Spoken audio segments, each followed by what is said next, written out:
do it every night, and they still laugh at it. We've got Priscilla cast members, Jason, Donovan, Tony, Sheldon, and Oliver Thornton. What is it that rings your bell, guys? But when you see that, like, if it makes you laugh, it's going to make the audience laugh, isn't it? Yeah. Well, it's just it's a lot of fun, very colourful, and you know, very sort of uplifting. But for us, we're doing it live. We live and breathe it. To actually see it on TV and see a VT of it. You see, you know what I'm laughing at? Because the last time you were in, I did a whole interview with you, and you had no idea about what you were talking about. No, I thought, as probably a lot of people thought, that he plays Priscilla in this. Priscilla is a bus. It's a bus. Let's be very clear about this, your mind was probably muddled by other things. I remember you saying you were a little bit nervous about the dancing when we talked to you before you'd gone into the show. So how are you finding the dancing? Because there's a lot of Well, I mean, there. you know, I've never been particularly known for my dancing, full stop. But, you know, I have to say, you know, once you learn to mark sort of stuff like that and get into a rhythm, then it's sort of actually one of the parts of the show I enjoy the most now. You know. I am smiling to myself because Tony's sitting there looking all intently listening with red nail varnish on. Have a look at this nail. I am, yes. This goes on at the beginning of the week and stays on until Saturday night, because getting ready to play Bernadette takes me 3 hours a night anyway. 3 hours? This is just an extra thing. Well, see, it's different from just getting dressed up as a woman. Yeah. Gravity has taken its toll now, so it's a little bit harder to make me look as glamorous. Yes. And do you do all your own makeup? Oh, then? yeah, yes. Yeah. Our brilliant makeup designers did a template for me, showing me how to do it, and then I have to recreate it. And how do you find, because we had Michael Ball in here last week talking about his role in Hairspray, dressing as a woman for the last year and a half, and he said he has huge respect now for women because he now understands why it takes us so long. No, so I when still the don't men understand. come on, No. It's true. Would you go along with that? I absolutely would. Eyebrows are the killer. I have to redraw them 20 times before I get those right. Yes. But yes, it takes, and getting false eyelashes, it's so fiddly. And Oliver, are they your own eyebrows you're wearing? Yeah, these are my own. Yes. Yeah, absolutely. No, it definitely gives you a sort of greater understanding of having to, well, certainly apply makeup that way, which obviously women sort of do from, you know, whatever age, and men just don't have any understanding of. So maybe we should have you in the show. Come and do a what do you guest think you spot. look like? More as a like woman? Hairspray, I'd be better off, I think, judging by the costumes. Tony was mentioning, you know, come Saturday, the nail varnish comes off. Come Saturday, what is it actually like for you guys, having gone through what you've gone through throughout the week? It must be pretty physical, pretty demanding. Yeah. I find I'm crippled. I mean, I literally can barely walk. The toll on your spine. You mean with high heels and Well, things, it's not just high heels. We're wearing silly high heels. Yeah. We're wearing high-heeled flippers. We're wearing high-heeled Blundstone boots. Yeah. You're in stupid shoes all night. I must say, Tony, this is a much better interview than when Jason was in the last time. I'm understanding everything with much more clarity. Why couldn't you have explained it all? I'm sorry, Amy. I hope you were listening at the time. But how many costume changes do you have in the show? It is there is quite a lot, and I mean I've said a few times there's one particular change just before I speak to Tony's character on the phone at the beginning of the show that I still just make. Yeah.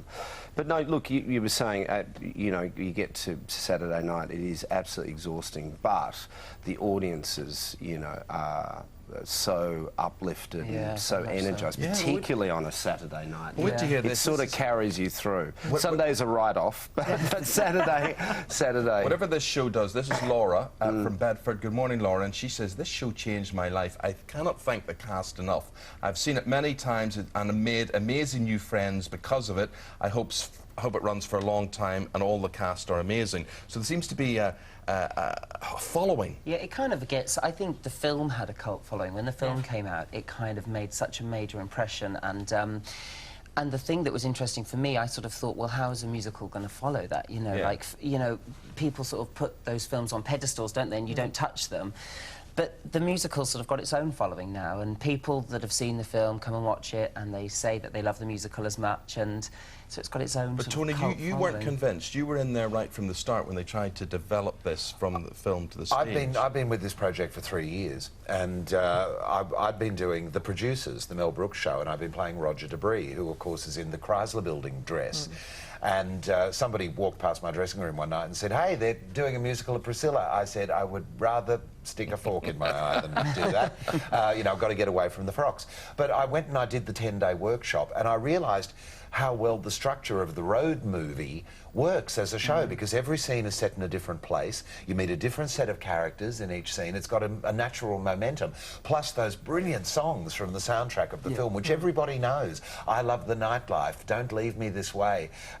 It's part of people's whole culture. Of their years. Yes, exactly. So I thought, yes, this is something I want to actively pursue now, and I'm very grateful. I'm the only one they brought over from the Australian production. And so you're saying your life has been Bernadette now? It has. Many She's years. completely taken over my life now. She really has, in a very good way. I just hope people remember that I can do parts in trousers when...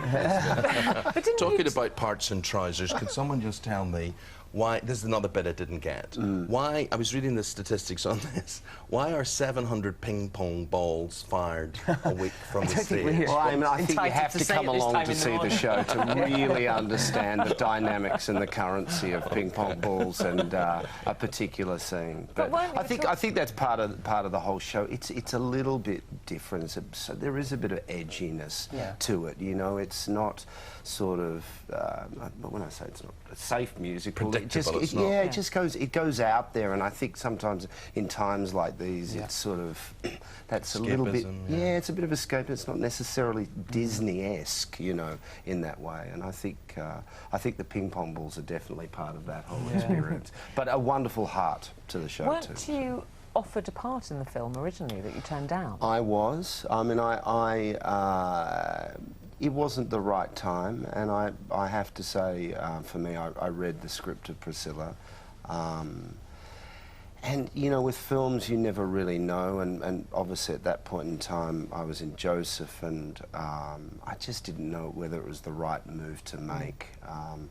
You know, Guy Pearce obviously did do the part and has gone on to have a great film career, and I think congratulations to him. You know, I think it's. What an interesting life you guys lead. I was just thinking, different productions, you two particular veterans of the West End, as it were, and all these theatres side by side and all these productions that everybody would have heard of.